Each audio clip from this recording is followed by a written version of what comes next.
Are you? I'm not gonna pull up any other like.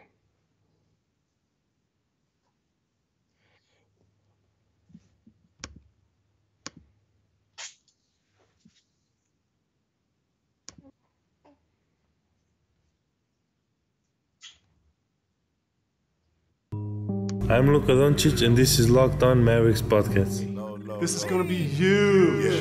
360 in the contract. Never that.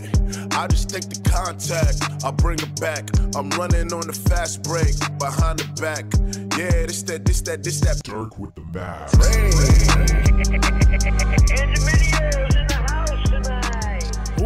Welcome. You are Locked On Mavericks. We are Locked On Mavericks. Everyone is Locked On Mavericks. We are live on my YouTube, Twitch, and Periscope right now. Guys, thanks so much for joining us. If you're out there, if you're in the chat, let us know. We're monitoring these chats as much as we can right now. There's a lot of technical stuff that goes into this, but I'm Nick Angstadt, writer at Mavs.com, media member at Mavs.com, host of the Locked On Mavericks podcast.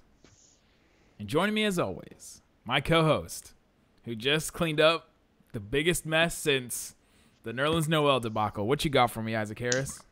The biggest mess.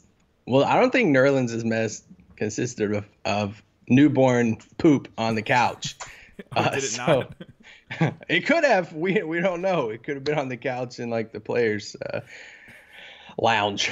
But hey, we got Luka Doncic in NBA action against an actual NBA team because it's just the Beijing Ducks, and we don't have to hear that anymore. So, man, who got up with this? Like, who got up and watched Mavs basketball at whatever time it was? I found it really cool. This guy tweeted at me in Germany and said, "Hey, man, this is actually really cool for me. This is like the afternoon, and I get to actually enjoy a Mavs game at a normal time." That's pretty cool. Hats off to you, and I hope you enjoyed that game today. Definitely. So the Mavs go down to the I was about to say the Beijing Ducks. To an because actual those NBA. announcers said Beijing a couple of times. I'm like, oh man. gosh. All man. right. So I wanted to just set this all up. So we're doing if you're listening on the podcast, we're doing a live stream right now. You can go watch the replay if you'd like. It's going to be on my YouTube channel, Nick Angstadt or Nick Van Exit. You can also find it on Twitch. My Twitch channel is Nick Van Exit, or my Periscope, which is on my Twitter. So you can go check out the replay if you'd like. But today we're doing a post-game pod talking about the Mavericks 114-120 loss to the 76ers over in China. There's a whole bunch of stuff. I mean, there's all kinds of stuff surrounding this game. And first and foremost, holy cow, those announcers were bad, Isaac. Ooh.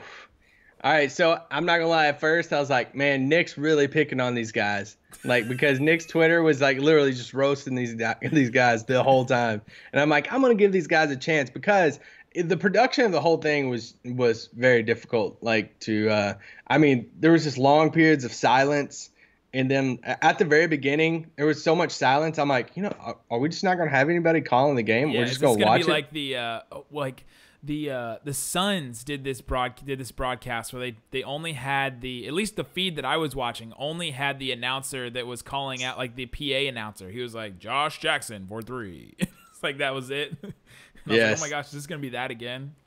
I think I would have taken that over this. No, okay. So here's the thing: sometimes I'll pronounce a player's name, or I'll mispronounce a player's name. And like, cool. Like, yeah, we do a podcast and all your stuff, and I should know it. And I feel bad because I should know it.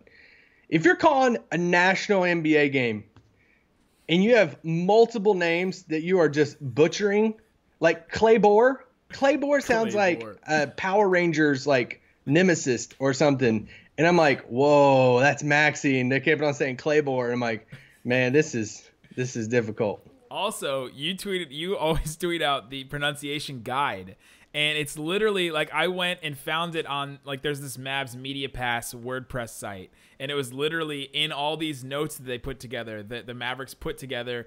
Like every single game they put these together with the projected starting lineups and all this stuff, these stats, some storylines, and all these things, and they just completely ignored, I guess, the pronunciation guide. These are the ones that They messed up, at least that we know so far. Salamajri. You know Salamajri? Majri. Salamajri. Salamajri is. Maxi Kleber, which, by the way, Kleber is like the worst way that you could do it. It's Kleba, right? Like Clay. How do you get? Okay. Anyway. And then Costas, when it's Costas. Yeah, that's one I've had to really work on because I want to say Costas, but it is Costas, and I feel like I've gotten better at that. Right, but that's literally in the pronunciation guide. It just says coast, like as in the coastline. Yes, that's literally when I see him at practice. I literally think of the coast, and I'm like, I just remind myself, I'm like, all right, Costas. It's not Costas. Right. And then calling Harrison Barnes Matt Barnes was one of my favorite ones. One of my favorite ones. One of the best moments today. And when he just casually, they didn't even correct it. They didn't even go back. The guy didn't even like correct him and say, I think it's Harrison. No, they just rolled straight on with Matt Barnes being out with a hamstring injury. I'm like, whoa, no, he didn't. Oh, man. Hey, shout out to everybody that's watching on the Periscope right now. If you're there, send us a message because I'm not seeing them right now. I'm not sure if they're just not coming up, but let us know if you're there. Holler at us. I sent you a message on that Periscope thing the other day, cracking on you about your Lakers stuff, and you're just like, oh, you didn't even talk about it. Shout out to Darth Vader on Twitch, the Maj. Salamentary the Mej, the Maj. The Maj. That's a new one. That's awesome. But what else did you see in this game? Oh, okay, let's keep talking about the announcers real quick. There's a couple other things. So they mentioned that the game was in Shanghai several times. Beijing. Or no, Beijing, and the game was actually in Shanghai. And yes. I think Brad Townsend pointed this out on Twitter, that the guys were remote, that they were calling the game from America. That was very obvious very quick. Very quickly. Oh, shout out EB50_. What up, Nick? Shout out to V Kills It FTW. Hi, hello. All right, so the Periscope comments are working. That's good. Oh, they're commenting. That's good to know. And the announcers the whole game wondered if Ding was going to play when we knew, what was it, 2 days ago or yesterday, that we knew Ding wasn't going to play through the rest of the preseason probably. Yes. Or at least the China games. It's like they got one note of like, hey, Dirk's not playing. Dirk and Matt Barnes is not playing. I wonder if they got Matt Barnes on the broadcast. Like, you know how they sometimes do those player interviews during the broadcast? If they got Matt Barnes, aka Harrison Barnes, on the broadcast, they'd be like, "Hey, so that Derek Fisher thing, did you actually like drive all the way to his house?" Gosh. Two other things. Two of the most diametrically different players in Matt Barnes and Harrison Barnes, as far as people, like personalities. Yes. We have bragged on the shape that Wesley Matthews is in right now. We've bragged on it, and that's really cool. And hats off to him, and he does look a lot better this year than the past year or two. But man, they just wouldn't let up of saying he was like he looks good physically, or how fitness, or I forgot. Are you talking about Wes? Yes. Yes, they said the physical fitness level of Wes Matthews is impressive after a layup. Kept on laying it down. It's just a weird thing. The worst part of all of it was the JJ Redick thing. All right, listen, like if you're going to call the game, and like with JJ Redick in China, there's a whole story behind that. Tim McMahon even tweeted about it, of saying like dating back to last year when JJ Redick had said something, and whatever. I'm going to let that story. You look that story up. Yeah. And it was kind of racially sensitive. Yeah, he accidentally said a racial slur. Or at least this is what he says, that in his podcast he accidentally said a racial slur that starts with C, and it's not about women, it's about the Asian community, and he like wasn't even talking about anything like that in general, but it came out, and it really does sound like that. Like it really does sound like he said it, and then he came out and apologized and said that that's not what he meant or what he's tried to say or whatever. He said he just got tongue tied. So the story is out there, like Isaac said. So Tim McMahon tweeted out early and said every time he touches the ball, the crowd is booing. And they were booing him every single time. You could hear it on the broadcast. What made it cringeworthy is the announcers were saying, "Listen to the crowd. They're cheering him on. They're so excited for JJ Redick and his, shooting." And I'm like, no, they're not. No. And so Anyway, I don't know who those two guys were. They did bring entertainment, so I will say that. They did bring entertainment to it. I mean, they gave you a reason to want to watch, I guess. No, I mean, I would have watched it without them, but they were still entertaining. For sure.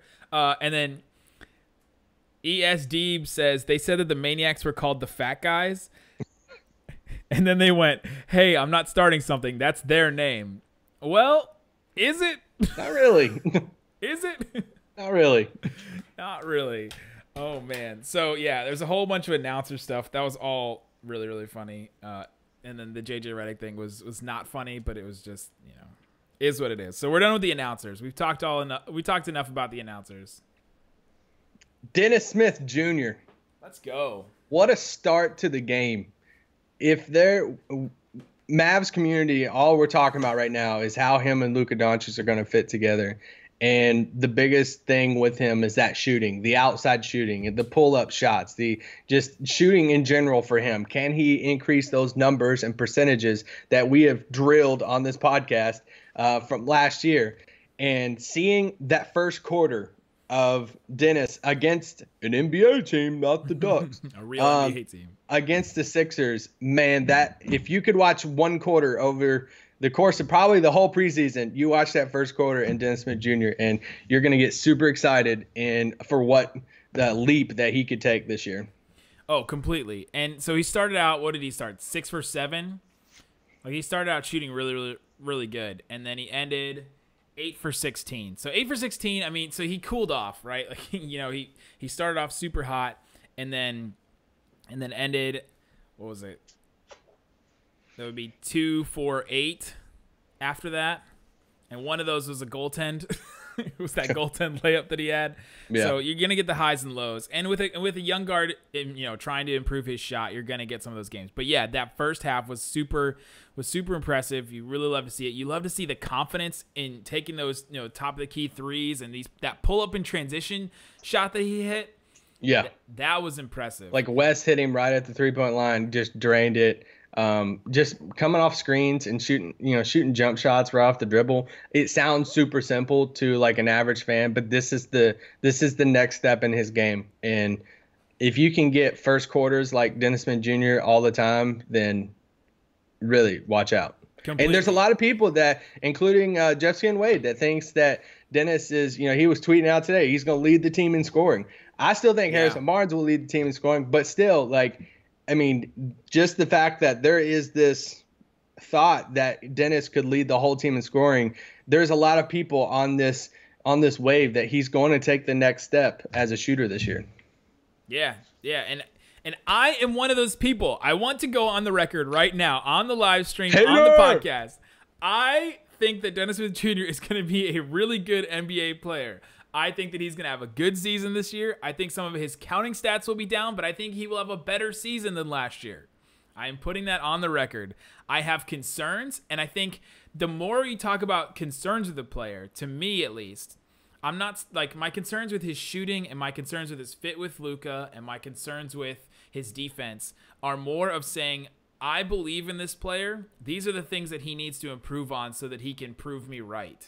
Or that he can prove, the people that love him right, or the people, his stands right, if you know what I mean. So that's where I'm coming from. I never viewed you as a Dennis Smith Jr. hater, though. And somebody accused you of that the other day. Like, he keeps on hating on Dennis. I'm like, it happened 3 or 4 times today. A lot of people were joking, and I do find it kind of funny. But yes, a lot of people were doing that. A couple people in the chat right now. Alan in the post. I'm enjoying the live stream in traffic. Let's go. Don't wreck, though. Don't wreck. Quim Kong 14. Hi from Portugal. What's up, Portugal? Portugal. Let's go. Portugal, you the man. Cristiano Ronaldo. He's got some. Anyway, keep on. Chris the Classic asks, were the Sixers fully healthy? Fultz was in there. Embiid, Simmons. They got Redick, Covington. Yeah. They didn't have Zaire Smith. How do you feel about that? And Wilson Chandler. But, Wilson Chandler, I figure, will have a decent role in the team. But for the most part, Sarge played 28 minutes. If you want to look at more minute stuff, Covington only played 22. Ben Simmons played 27 minutes. Embiid only played 23 minutes. But, they're fully, healthier than the Mavericks. So, Completely. So if you're in the chat, you can tell that we're going to be answering some questions. Another question from Forming Worship. Barnes' average may dip if he's still recovering from the hammy. I'm going to turn this into a question. Do you think that the hamstring injury does that change your hypothesis that he's going to lead the team in scoring this year? No, it doesn't.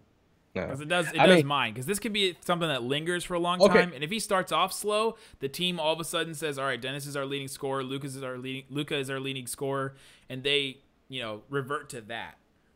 I mean, if it lingers, yes. Like, naturally, if he is not Harrison Barnes for the first month or month and a half of the season, and it's like he's setting out or he's resting or he doesn't play for the first week or two of the regular season or something like that, then yeah, that could change some things. But basing off, hey, it just might be sore on night one, or that this is happening in preseason and he plays night one, then I'm fine with it. I'm Gibbs asks, how did Matt Barnes play? Matt Barnes, that's good. We're going to be making this joke the rest of the season, and only you day ones, only the Raccoon Squad is going to get that joke. Yes. The ones that got up early. I want to talk about matchups real quick. Yeah. So something I was very intrigued of is really when we play any team this season, I want to see who guards who. Yes. And who the other team puts on Luka, where Luka is defending and stuff, because where we define positions depends on really kind of based off each person. Like, do you define a 4 based on offense, or do you define a 4 based on who they guard on defense? Because when you looked at it tonight, I thought it was really interesting. And this is why the Luka Doncic as the 4 thing is such a prominent thing, because he's guarding Dario Saric. Like, they don't want him guarding, Robert Covington even, or Ben Simmons or something like that. But on the other end, they had Ben Simmons on Luka. And you saw one possession, and it's just not a negative thing about Luka. It's just it was just a reminder for Mavs fans, and really a reminder for him. They got ISO'd out, and Luka pulled the same type of moves that he did pull on Beijing, the behind the back, and he did 3 different moves, and Ben Simmons was there for every single move. And it was kind of okay, this little bit different with Ben Simmons guarding you, so he'll be fine, and he'll be just fine with it. But it's just that adjustment will take time. That is one of the best perimeter defenders in the NBA, though. Right? Yeah. Wouldn't you agree? There's nothing more different than going against a CBA team, the Chinese Basketball League player, than going against Ben Simmons, who's literally at the top of his game in the NBA. I mean, how many perimeter defenders are better than him in the NBA? Kawhi. And they Draymond, you know what I mean? They had Robert Covington on him that one play, and I tweeted it out, and I was like, I just wanted to put it out there that there was a high screen. It didn't fully make contact with Covington. It altered his run just a little bit, but Luka took that and took Covington and went right past him, and Covington never recovered. And I tweeted out there, with the intent of saying, hey, Luka is a little bit faster than what a lot of people think. And a lot of Philly people were coming at me so far the past 30 minutes of that just doesn't sound like that fan base at all. No way of there's a Philly people coming at somebody for going at one of their guys. No. I'm like, hey, I just said that he went off the dribble of Covington, but I thought defensively Luka played very well today. He had a couple plays where I was impressed. There was one specific one that I noted where he had a nice help defense, turn around and got a block on somebody. He and people keep saying this, and that he's a good team defender, a positional team defender, and that's harder to assess, and that's harder for even me to recognize than just the one-on-one matchups where you see somebody ISO'd on somebody. So when Luka gets ISO'd on somebody, that's when I'm okay, I'm locked in, I'm looking at Luka's defense. But when he's trying to defend in a team scheme, I'm just gonna be honest, that's super hard for me to try to evaluate, because I'm not a coach or a scout or anything like that. He started off shooting very poorly. Didn't shoot very good in the game completely. I mean, he shot 4 for 11, 0 for 4 on 3-pointers. He had that one step back 3. That's just not him right now. Whether that's him eventually. We saw that from him in EuroLeague. He was short on a lot of things. So however you want to, his threes, and we're all short. So however you want to attribute that to, because JJ Redick and Landry Shamet, their threes were not short. But No, he shot the ball poorly, but just the impact. Like looking at his stat line, you're like, man, Luka played 30 minutes and didn't shoot the ball well, only had 11 points and stuff. But as a Mavs fan, it was like you look at it and you're like, man, it was super fun to watch him play because he has some of these passes that no look, the casual no look pass to Dwight Powell, like almost like half the court, like going. Dwight Powell's like cutting on this like fast break kind of. Those passes right there, the behind the back pass in the paint to like Salah, his passing is just, I mean, you really can't even just, I mean, it's just ridiculous what he can do passing the ball. And his touch around the basket, that floater, just nothing but net. And it just looks so it looked like me trying to do something funny on like a little Tykes goal. And he's just out there like just casually throwing these little floaters in. I'm there for it. And Luka's a player that he can do other things. He can fill up the box score in other ways. I mean, what did he have? 3 assists and 6 boards, 3 steals, 2 block shots. I mean, he can do all these other things where he's not just solely relying on scoring. Where I mean, he's kind of the opposite player of Harrison Barnes in some ways. You know what I mean? Like Harrison Barnes known as a above average defender. Luka's not known as that. Luka's like an amazing passer and playmaker, and he can rebound, and he's going to do all these other things that we've wanted Harrison Barnes to do for these last couple of years, and he just does them. T4N D1L says this Majri guy blew some dunks today. Hope Salah gets his minutes. I thought that he was going to poster Joel Embiid that one play, man. It was close. but it slipped out of his hand, and I thought that they would have a little dust up here or there at some point, but I don't think they ever did. It'll happen. They play again, so you think that's true. Monday they run it back. Ernesto Duran 3. Hi, which starter will play with second squad? DSJ to bring points or Luka to involve the players? It'll be interesting to see Carlisle's rotations as far as who he's wanting to play in that second unit. So far, like I was surprised Brunson didn't get a ton of play, today. But so far he's doing this platoon look where he's kind of going with the starters, and then he brings out this whole new, like he's not playing anyone all the way through the first quarter. And it's preseason, we know that. So I wondered if during the season, if let's say Carlisle does leave one of the starters in through the whole first quarter, like teams do with Durant or other guys like that, where they try to leave them out there to play with that second unit. Who do you think it would be? It'll be Luka. I'm pretty confident that's Luka, because you just put Luka in with JJ, Devin, Dwight Powell, and Dirk, and you put Luka in and let Luka run that secondary playmaker to JJ because we naturally say it's going to be Dwayne Finney-Smith or Ryan Brokoff, one of those guys in that second unit. Well, if there's a starter that carries over to that unit, it's going to be Luka. Luka just slides naturally into that 3 spot. And we all got to see Luka and Dirk play together, right? I mean that's what our heart seen that. That's what our hearts are waiting for. That first pass from Luka to Dirk for a 3. I think we're just all like cry together, Darth Vader says, "How about that half court shot?" Are you talking about the half court shot by the kid in the middle of the? No, during the timeout. Luka there's a kid that did one of those like in between timeouts competition thing, and he made this half court shot. Luka got fouled like near half court and just threw it up, and apparently it went in. You could hear the crowd. You couldn't see it from at least what I was watching. I must have missed it. I was so you had your incident that I mentioned on Twitter.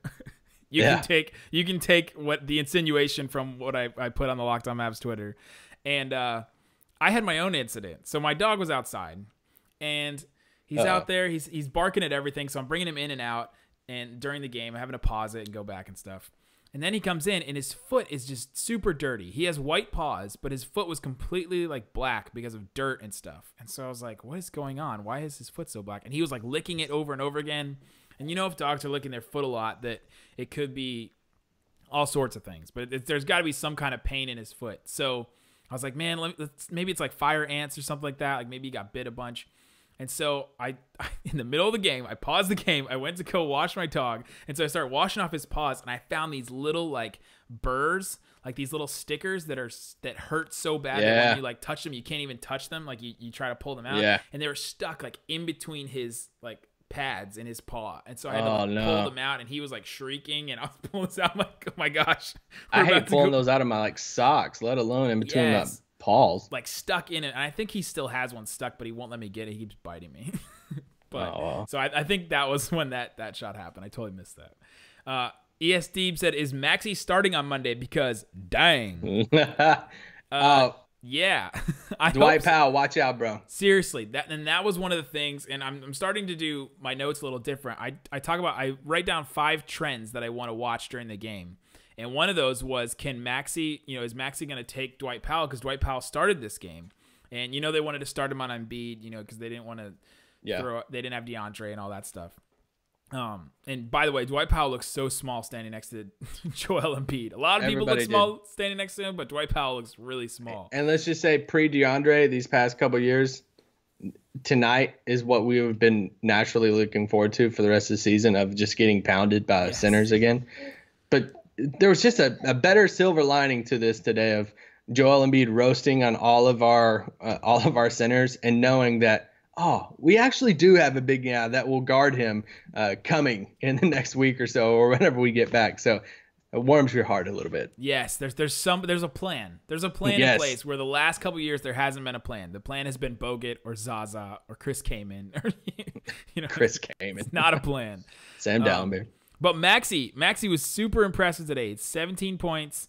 He had 17 points. He was 3 of 7 from 3. Did he have 0 boards? I don't know if I can trust all these stats, but these stats say he had 7 boards. I'm looking off this screen. I'm looking off this picture of a box score that's all like. His plus minus was misleading though.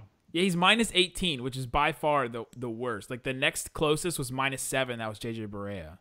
Yeah.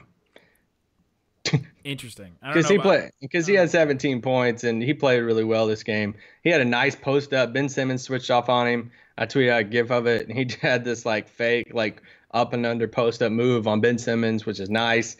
Which the announcers were calling a Kevin McHale type move, which is one of the good things that they said the whole broadcast. That's still a little stretching it. And then he hit a 3. He had what a nasty block on Joel Embiid he had from behind. Joel Embiid went up for this jump hook dunk, whatever you want to say, and came from that to help. Yeah, that was nasty. He just, if there is an MVP of preseason after 2 games, it's Maxi Kleber.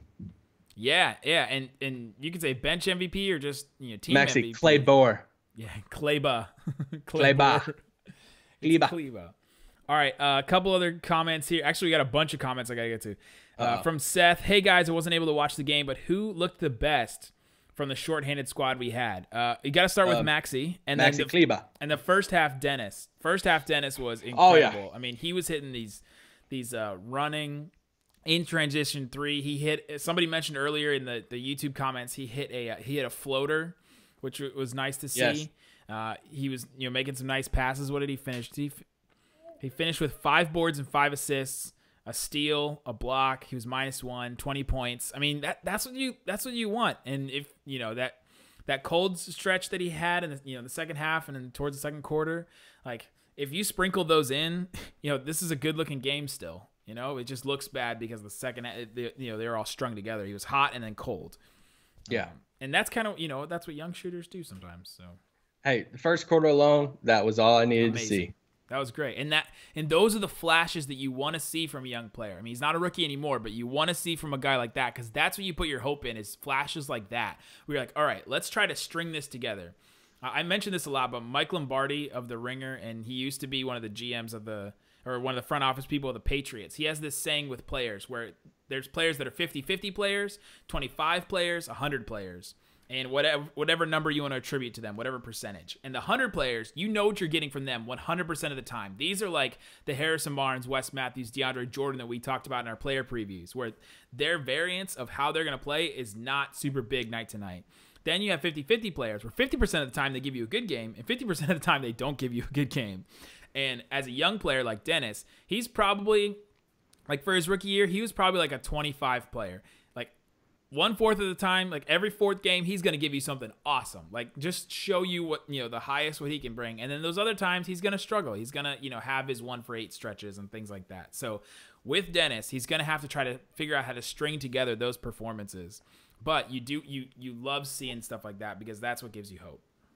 And a lot of that hinders on the shooting. He shot 50% from the 3 tonight. Or, gosh, I keep on saying tonight. It's the morning. I know.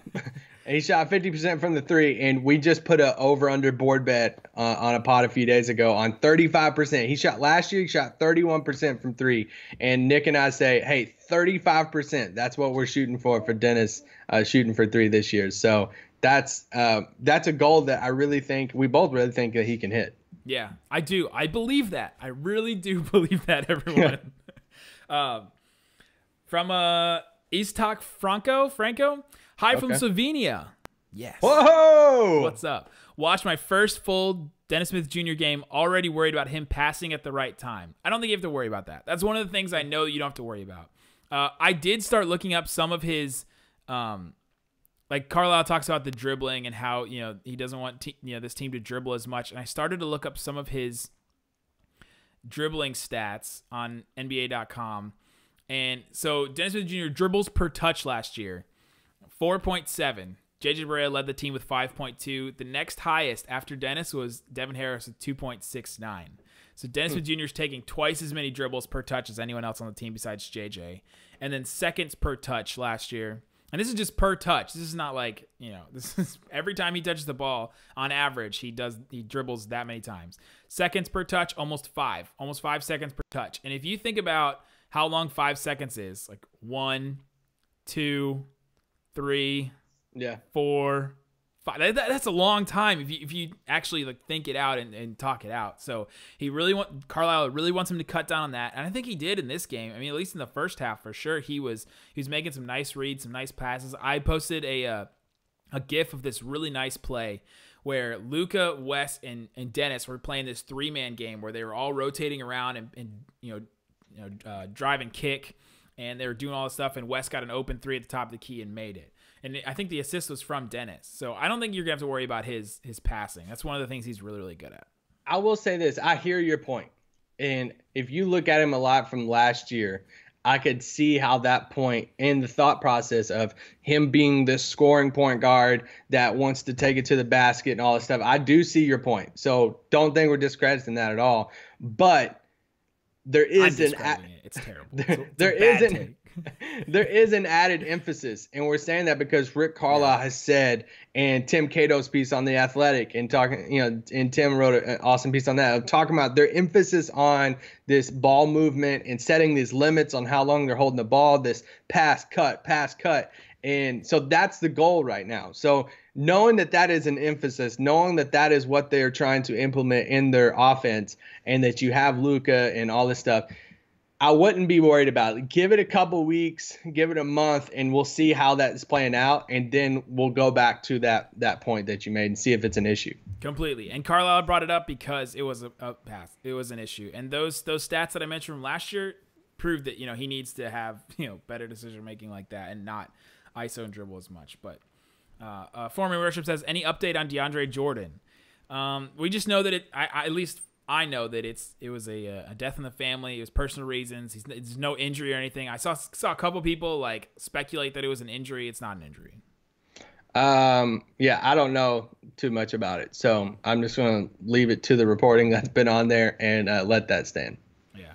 Ernesto Duran says, you think that Tony Braxton will try to break up the Dallas Mavs again? Highly unlikely. Highly unlikely that would happen twice to the same franchise. Brostradamus 4 said that awkward moment when Maxi looks like he may beat out Luka for starting 4. Get out of here. That ain't happening. What about the moment when Maxi thought he was going to challenge Joel Embiid at the rim and decided not to? What a great decision. Your tweet about it was made a business decision. Oh my gosh. Perfect. And he was going for it too. He took the long strides, even he was like going for it, bent the knees to jump, and then was like, nope. Real quick. If anyone is going to shame him about that, you need to at some point go to a Mavs-Sixers game, and there's only one that you can probably go to in Dallas, and try to get as close as you can to Joel Embiid and just try to stand next to him, because the dude, you'll feel like you're different species of human. You're like, oh my gosh, this guy is so big. His shoulders are so wide that he's just this massive person. You're like, I don't know how you would stand in the post next to that guy. He's just one of the biggest. He is. A lot of times on the podcast, we talk about players that look crazy and up close. And players that look smaller up close and all that stuff. Joel Embiid is one of those guys to where when you are right next to him, it makes you speechless almost. Like, that is a large human being. Let's just Landry Shamet. What a game, man. Like, I know there's some, I saw a little bit on Mavs Twitter of saying I was wanting him in the second round and all this stuff. He was a good prospect. Like, I didn't mind him. I wasn't in love with him. I wasn't like super low on him. He was just one of those like blah, like, okay, like type of prospects at the end of the first, early second. I can't remember where he ended up going or how he got to the Sixers. So, but anyway, he shot the lights out off the bench, and I say that, but he went 3 for 7 from the 3-point line. So doesn't it feel like he was just hitting? It felt like he hit everything, like JJ Redick. JJ Redick, the move to the bench, which this will be something to monitor from Philly, but them starting Markelle Fultz now, moving JJ to the bench, and it's almost like this flamethrower of just like, hey, let's just move him to the bench, and you can just shoot it whenever you want to. And 7 for 7 from the 3-point line. So have yourself a day, JJ. Yeah, the biggest takeaway for me from this game, JJ Redick, good at shooting. Didn't know. Man, this is just something we had no idea. It was a brand new thing. And Darth guys, Vader says, oh, go ahead. Nick, calm down with your tweet. He beats Wes Matthews one time off the dribble.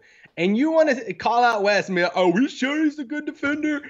He's a good defender. Stop it.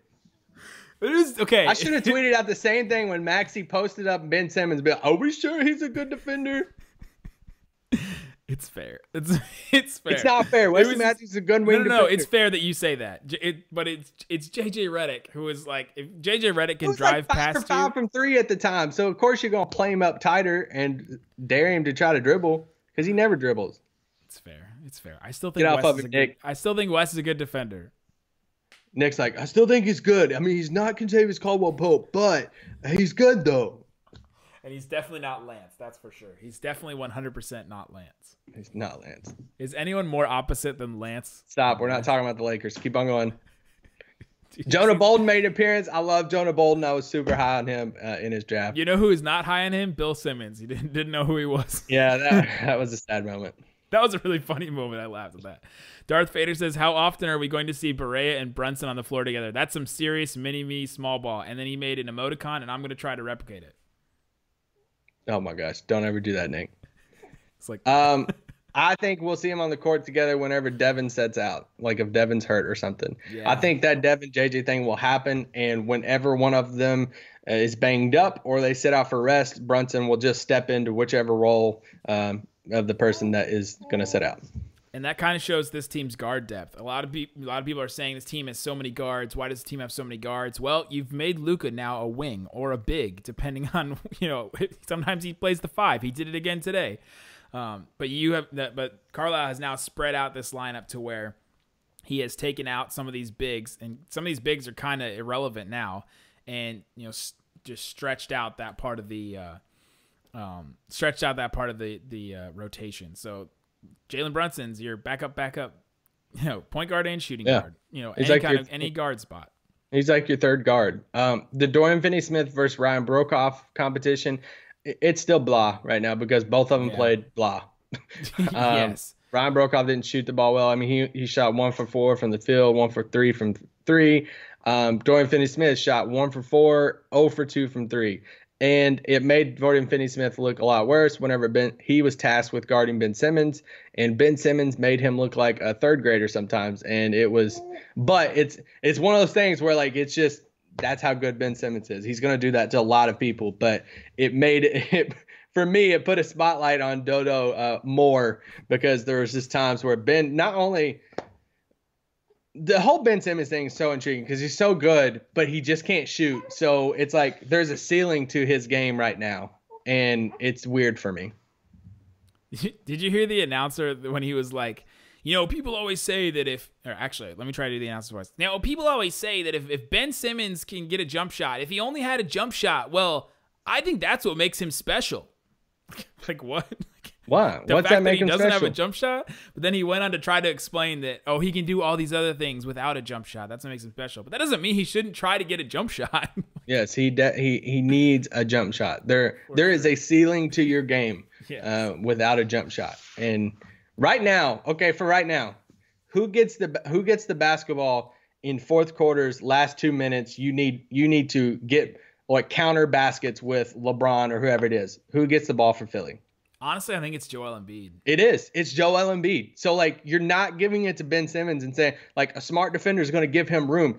Ben Simmons can't do a step back and hit a three. He can't go and, do a LeBron or Kobe and get to that spot at the, elbow and just take a shot. That's not his game right now. So, I don't know. That's just one of those things where, I don't want to go down and give too much hot takes on a live stream. So, we're just going to – Ben Simmons is very, very good. When your face is connected to it. Exactly. Oh, man. Anything else with Mavs bench or Rapidi said Rapid Pie 41 says, I'm heading to my first NBA game in Shenzhen next Monday. How much earlier should I arrive? Ooh, that's a good question. As early as you could possibly arrive. Yeah. A lot of times, usually when they send you like your tickets or whatever, they'll say when the doors open. Just go when the doors open because there's somebody warming up. There's somebody on the court. I don't know if since they're in China that they're going to have different, starting routines, but you'll at least see somebody out there. And then at least in Dallas and at other NBA games, if you get there early enough, you're allowed to walk down all the way towards, where the benches are and stuff and as close to the court as you could get as a spectator. And they can crowd in these different tunnel areas, and then you can get signatures and pictures or whatever. But that's just in Dallas. I don't know what it's going to be like in Shenzhen. So they should have that. Usually it's like an hour and a half before tip off, maybe 2 hours, however they do it there in China. But get there as soon as you can. The opportunity to see this is probably a very slim, and so make it happen and see. Just sit there, be patient, sit in their seat, try to get down to the front row and watch these guys warm up in person. It's super fun. I do it now, and now I've covered league for the Mavs for a couple years now. So, and I still get there as early as I can sometime, working around my work schedule and everything, and just sit there in the front row and just watch guys warm up and see opposing teams' players and just all this stuff. It just gives you so much more perspective watching them play on your TV. And getting to stand next to guys, or at least stand where you're at the same level as guys. Because like I mentioned with Joel Embiid, when I stood next to Joel Embiid in Summer League, what was it, 2 years ago, when he was going into his second year, like stand next to him, and honestly, I'm like looking up at his shoulder. I'm 6'3". That's a really weird experience for me. Like that doesn't happen very often. And he's just so big. Anthony Davis too was just one of the biggest people I've ever stood next to, and you just don't feel like you're the same. Like you're some kind of human god, and I don't know, something less than you. Like something less than human. EB50, higher chance for Joel and one than Ben shooting a three, let alone making one. That's true. If you're looking for 3 points, it's probably your highest percentage right there. Ernesto Duran, do you know when they will land back in Dallas? How many days before the Hornets? The Hornets game. Ernesto, how dare you put me on the spot right now trying to guess when that game is? I think that they will. I think they're getting back into town. It'll probably be like, it's hard to figure this out because it's like the time zone differences of like what day it would be over there compared to here. So they play on Monday early morning. So at 7 a.m. Central Time, Texas time, they play the 76ers. And then on Friday at 6 p.m. Central Time, they play the Hornets. So they will be back in Dallas sometime from Tuesday to Thursday. Yeah, I mean, assuming I don't know what NBA responsibilities they have or obligations, if they have some of those after the game, then they could stay an extra day or something. But I'm going to assume that right after that game is over, that they're done. So therefore, they'll probably get back sometime on Tuesday at that point. Yeah. So then they'll have a couple fill days. These middle days with as much stuff as they can. You'll probably see a whole bunch of stuff from McMahon and NBA Cares and a whole bunch. I'm sure they'll do a whole bunch of stuff like that. Yeah, and I'm assuming they'll take Wednesday off from practice. maybe even Thursday, but I would assume they'll come back to practice on Thursday, and then the whole normal shoot around on Friday morning, game on Friday night at home. Definitely, I'm with you on that. That's probably what their whole thing is going to be. I'll say this on a grand scale of Sixers. Obviously they won. For the most part, a lot of people played until the fourth quarter and stuff, and we're still in the fourth. The Mavericks could have made a run or could have won that thing, but both teams really had their I don't want to use garbage time players, but like the lower end of the roster, garbage time guys in there. But what is eventually going to be crunch time? We'll just say that. Yes, crunch time, whatever. Time formerly known as crunch time. but looking at it, saying, hey, if you want to draw positives from this game, Philly pretty much had everybody, and Dallas didn't. We didn't have Dirk and didn't have Harrison and DeAndre. I mean, those are three huge parts of the rotation. So, and we hung with them for most of the game. Dennis's scoring was remarkable, and Luka's playmaking, and just hanging in there with Ben and Joel the whole time. That was really cool. I mean, the biggest difference maker is 3 points. three-pointers. And they shot 48% from behind the arc. I mean, that's crazy. And we shot 33. We shot 39 attempts from the 3-point line. The threes are going That's normal. That's every day. Yes, and they are going to be higher than that probably. So they're going to get their threes. Wesley Matthews will get his threes. He went 3 for 7 from threes. We have preached on here too about Wesley Matthews and his player preview pod. Was it last week or something? Talking about his 3-point percentages of how this will be we think this will be the best shooting percentage-wise season of his whole time in Dallas, because just like that play that you tweeted out where they pass and cut and all this different stuff. Who's the guy that's sitting there a foot behind the 3-point line just waiting for Dennis to kick it out? Wesley Matthews. That's going to happen 1,000 times this year, it feels like, of Wes is just out there standing, and then he gets the ball and can drain a three. So that's going to be huge for him. Completely. And Devin Harris making 3 threes. I mean, Devin Harris has not been known as a 3-point shooter his whole career. And he's kind of turning in. He's kind of being Jason Kiddish, you know what I mean, with like adding this 3-point shot, because he's hitting it. He was 3 of 7 tonight, and he's not that good last year, I guess. He had one off the dribble too, which is cool. So that whole second unit, it's just going to be when those 3 guys that we talked about, the Harrison, Dirk, DeAndre, when those 3 guys come back, seeing the question is going to be which of these guys that's been playing is going to go out. That's what's going to be because like right now we don't really care too much about the Finney-Smith Brokoff competition, but it's going to come into play whenever Harrison gets back, because then then they're really going to be figuring out the splits. The Maxi Dwight Powell competition is not huge right now, but it's going to be there when Dirk comes back and all that stuff, and DeAndre's at center and all that stuff. Why are you laughing? This guy Bronx Mavericks says that in my legal process class, so I don't have the sound on, but I had to comment to show support. I'm going to try to show this. Bronx Mavericks. That's awesome. He's in class. Hey, man, you need to pay attention in class. No, you don't. It's fine. Legal process, that sounds really boring. From Seth, do you guys feel like Maxi will have an expanded role this year? Loving his game. I hope so. I hope that his 3-point shot is going to go down, and that he keeps hitting. He was 1 of 3. No. He's not 1 of 3. He's 2 of 5 today. This box score is like tilted, and it's really throwing me off. Don't be messing up Kleber stats. It's really throwing me off. I messed up Kleber stats. 2 of 5 from 3, and if he keeps hitting like that, I mean, honestly, just hit 2 threes coming off the bench. And that's going to and play the defense that he does. He's a way better defender than I thought coming into last year. He's that's one big thing that I've taken away from his game. And if he can do that, I think he's taking some Dwight Powell minutes. You really start asking yourself, what are the differences? What will be the advantages of playing Dwight Powell over Maxi Kleber? And if Maxi is shooting better, which he is. I mean, Dwight attempted 2 threes tonight and didn't hit them. If Maxi is going to turn into this, hey, knock down the set shot 3, is the other things that Dwight does, is it outweigh Maxi's? Dwight fouled out. Did I miss that? Oh, gosh, I don't know. Did he? He has 6 fouls in the box score. I don't remember him fouling out. Does Dwight? I'm gonna blame my dog again. I was taking care of my Does dog. Dwight Powell rebound that much better than Maxi to make up for shooting? Does Dwight Powell play that? Does he play that much better on the defensive end to outweigh Maxi's defense?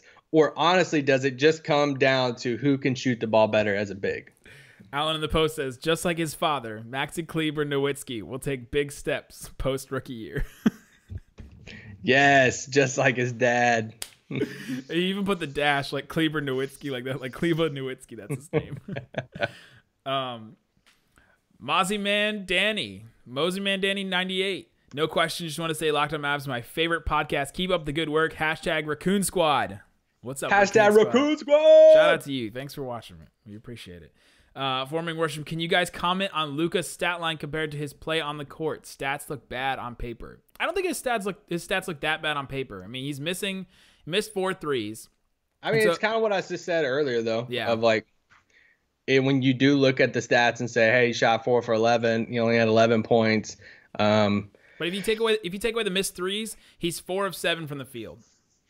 That's fine. Yeah, he had 4 turnovers again. This was something he specifically talked about after the game against the Beijing Ducks, which you could go back and listen to our podcast of that post-game podcast and actually hear all of Luka Doncic's post-game comments. It's on the pod. But anyway, he had 4 turnovers. I know that they're talking about that. That's something that he is drastically wants to work on and get those down. But it's just part of it. I think the announcers even talked about Ben Simmons' turnovers and stuff too.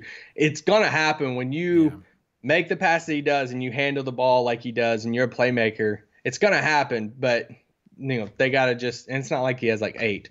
But, yeah, I mean, the stat line, he had 6 rebounds and stuff like that. But the shooting was there. His three-pointers, they were just all flat. Like, they were all short. So it'll be fine. He shot the lights out his first game, so it'll be fine. And I think a couple people mentioned in the chat that there's a couple passes that, like, Dwight or Salah missed that Luka gave him. And so that counts as turnover, too. That counts as a Luka turnover. So there's stuff like that. Like, he's going to hit people when they're not expecting it. So it's going to take a little bit of an adjustment period for guys to be ready and, have their hands up, especially guys, big guys like that are used to playing, with guys that ISO. The last couple of years, the Mavs have just been ISOing a lot.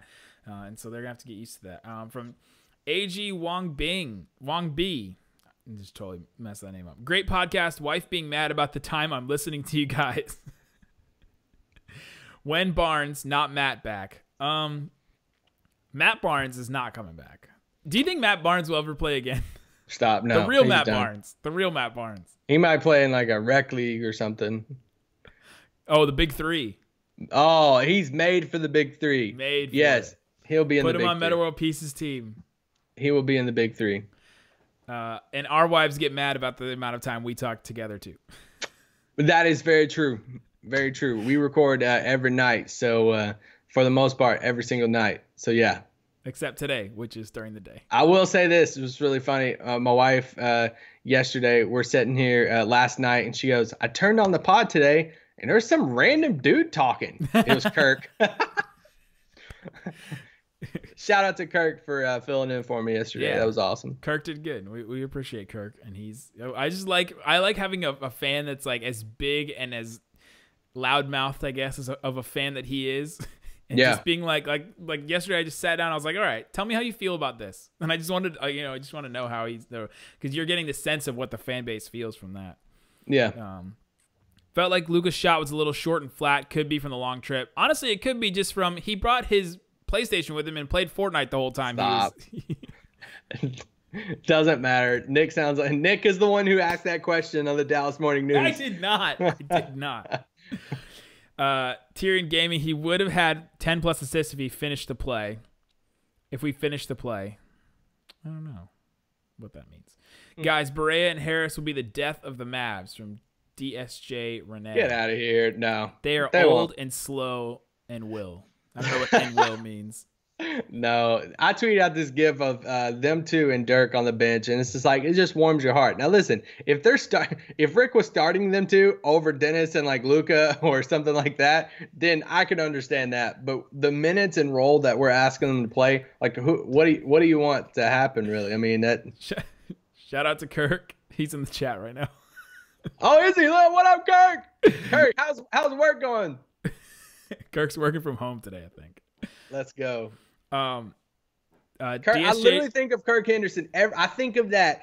His Avi every single time that Wes Matthews dribbles. I literally think of his Avi, and it just like it's like the never-ending story. It's the never-ending story. Yes, from that movie, but I can't remember what the never-ending story is that Wes Matthews will not stop dribble driving in the paint. Oh my gosh, it's literally ingrained in my head every time he dribbles, though. From DSJ Renee again, still complaining about Devin and JJ. They will lose tons of leads that our starters get. Do you know that last year one of the best lineups in all of basketball was JJ Barea, Devin Harris, and Dirk, Yogi, and then whoever else they threw in there? I think when Dirk comes back, that line it's going to change that whole lineup because right now you have them playing with Maxi, which is good, has been good, but then Dwight sometimes. Salah sometimes, like you're just not getting the dynamic big, like, you know, Dirk giving you that spacing. And we think that, like we talked earlier in this, you know, I don't even know what to call this, a podcast, broadcast, whatever. Pod stream. That we think Luka will get some minutes in that second unit too, with JJ and Devin and Dirk and Dwight or whoever it is. So they'll be fine. That's the least of my worries is JJ and Devin Harris. Like, that's the least of my worries. Tell me the second units that they're going to be playing against that's going to be supposedly taking the lead back from the Mavericks. No, there's just not a lot of backup backcourts that I am super worried about against JJ and Devin. Dan Cavo XO. Shout out to you guys. I listen to y'all all the time. I'm watching y'all now instead of working. Shout out to everybody that's watching us right now instead of working right now. Instead of working. Fridays. Let's go. It's Friday. Screw Fridays. Pepper Squad. Less Lakers stuff on Twitter from Nick. No. I agree. Hey, I agree, guys. I agree. Somebody tweeted at me and said, hey, let me know when Nick is done with this Lakers live stream so I can follow him again. I was like, oh, it was Jack. Let's go, Jack. That's funny. I'm going to have fun roasting Nick all season long about the Lakers. I'm going to be honest. There's a chance. There's a small chance that there could be like a lot more coming. Stop it. I'm a multi-dimensional person, guys. I'm not just a Mavs like content. A lot more Maverick streams. We're doing one right now. We're gonna do one once a week, and we're trying to do this once a week. Finding the best times. Honestly, I was kind of worried about doing it during the middle of the day today, but luckily this game happened on a Friday morning, so I could actually do this because I'm off on Fridays, but I'm on baby duty, and this baby is literally beside me. So when I'm leaning down every time, I'm putting a passy in his mouth. So that's why. Wait, do you want to show your down. Baby on the live stream right now? No, he's asleep. I'm not going to wake him up. I just worked for this. That's funny. And we have people from all over the world that are watching this. So for some of them, it's nighttime, and so they can watch it. Yeah. Oh my gosh, Alan in the post. If Nick loses the board bets this season, he has to get a Mavs tattoo. I am all about that, but I would never get a Lakers tattoo. I was gonna say if you lose, you have to get a Lakers tattoo. You have to get a LeBron tattoo. Oh, stop! No. The real 23 LBJ. Oh. Just write that right on your arm. The real 23. Stop that trash garbage take. Mr. Nadroj. What's up from Cali? Love the podcast. Shout out to you, man. What up, Cali? How's that Cali weather right now? 44 steamroller. School shooting threats at my college, so I'm staying home watching y'all's live stream. I'm glad you're safe, man, or girl. I'm glad that you're not in that area, and we hope that everything gets handled there and is taken care of in a timely manner. Nobody gets hurt. But yeah, this is great. This Stay at home and a watch way better alternative than doing that. Very, very, very. DSJ Renee, I predicted the Lakers would make the playoffs, and I hope I'm right. I hope you're right too. Oh, cool. Nick doing Lakers is fine, just not on a Mavs pod. I listened to this to get away from all the Lakers talk on media. Hey, Thank you. Who are you? Tell me that person. This is Salo 7E. Yo, Salo. I feel you, homie. I feel you. I think it's funny that you talk. I think you talk more about the Ravens, the Baltimore Ravens, than I talk about the Lakers on here. And the Mavs play the Lakers. That's the thing. They're in the same league. Anyway. That podcast on January 7th, or actually Halloween, They play in LA on Halloween. That's going to be fun to talk about. But at least you know what I'm talking about. True. For Mr. Nadroge, I'm just messing up this name so bad. Would you rather have on the Mavericks the real Matt Barnes or Justin Jackson, a.k.a. Doofenshmirtz from Phineas and Ferb? What? You ever watched Phineas and Ferb, the cartoon? No, never watched this show. It's a Disney Channel cartoon show where it's like there's 104 days summer vacation, school comes around just ended. I'm about to quit this podcast. Anyway, Doofenshmirtz is like the bad guy in there, and he has this like crazy voice. It's always like this. I would take Justin Jackson. You're at 14%. Your computer is? Yes, I'm at 14%. I don't have my charger either right now. Okay, we've gone over an hour. So oh my gosh, we have. Let's just go through the rest of these comments, and then we'll. Well, who would you rather have? Would you rather have Matt Barnes, the actual Matt Barnes, or Justin Jackson? Justin Jackson was not good last night. Really Justin bad. Jackson, like North Carolina, Sacramento King. Justin Jackson. Oh, I forgot he's from North Carolina. Jackson, he helped win us the freaking title. Justin Jackson all day. Would you rather listen to me talk about the Lakers or Isaac talk about UNC? Somebody ask that? No, I'm asking that. Oh, pick UNC. __ Lewis Fur. Sup, guys? Hiding from my boss to watch this. Hello from PR. Oh, Puerto Rico. What's up? Let's go. Hey, keep hiding. Wherever you're at, keep on hiding. We're almost done, though, so then you can go back. Darth Vader 41. I hold it down for the Mavs in LA as a native. Robot. Let's go. Robot emoji? I don't know what that is. Hold it down. Forming worship. There's no way the Ravens get more coverage than the Lakers on here. Oh, thank you. Thank you. What do you know, Chris? All right, guys. There you go. That's the live stream. Thanks so much for everybody that commented. We got a ton of comments. Like we got more comments than when we did this during like a normal hour. So maybe we'll have to do more during the day feeds. But if you're just getting to the end of this, if you're just getting to the end of this and you want to rewatch the whole thing, or you can listen to it on the podcast, I'll put this out as soon as I'm able to. But you can go to my YouTube channel, Nick Van Exit or Nick Angstadt, and catch it on Twitch. And let's just hold on to see when Isaac's computer dies. Can we just wait till then? It's rolling. It's going.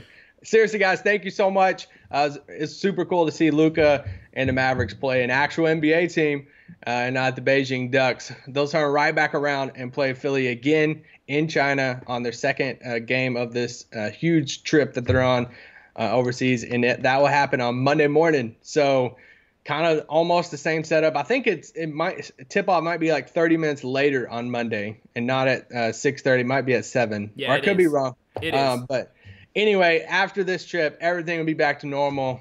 Follow us. We're 5 days a week, Monday through Friday. Go. Locked On Mavericks. Anything you want to know about the Mavericks, holler at us, and it'll be on the pod probably. We're in the locker room every game, every practice.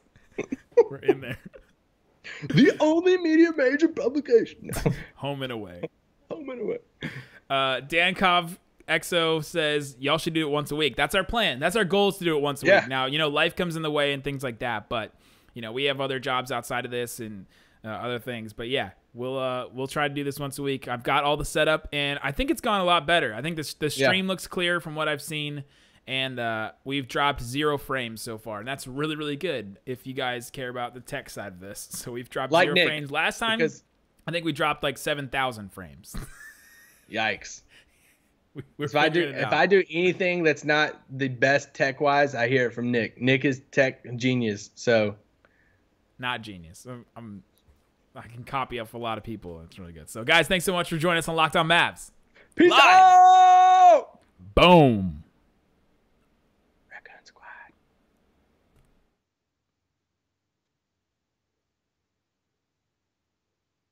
Are we still live?